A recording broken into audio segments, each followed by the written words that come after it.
I've read a lot about religion, a lot about Muhammad, a lot about. I read a lot in the Quran, Sahih al-Bukhari, Sahih Muslim, Sunan Abu Dawud, Sunan Ibn Sanan, and all. Well, not. I've mainly just looked at the two main hadith collections, Sahih al-Bukhari and Sahih Muslim, but a few of the others also, and the Quran, and I've been fact-checking stuff that comes out in debates and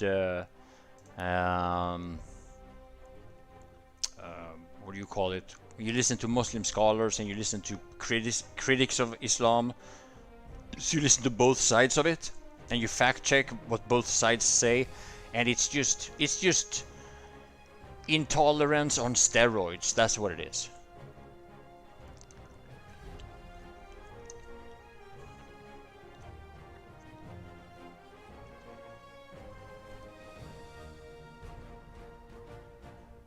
Yeah, but that's the thing. I get this all the time from people like you, Jalle. You say, read again, don't talk about what you don't know. And then when I teach you what it actually shows you, then you're just trying to get me banned, or you come with some other kind of accusation. You think I haven't read chapter 9 in the Quran? Then when the sacred months have passed, slay the idolaters wherever you find them, take them captive, besiege them, and prepare for them each ambush. But if they repent, establish worship and pay the poor due, then leave their ways free. Allah is forgiving and merciful. I know those verses from by heart. You know, there are plenty of those verses in Surah 9. You can't lie to me about Islam. You know, everybody who experiences criticism towards Islam, they always talk about how you don't know. Yeah, yes, I do know. And I can assure you, from being Swedish, I have seen what Islam does to my country. My country was safe. My country was one of the safest countries on earth. Now, people don't even dare to go outside the street.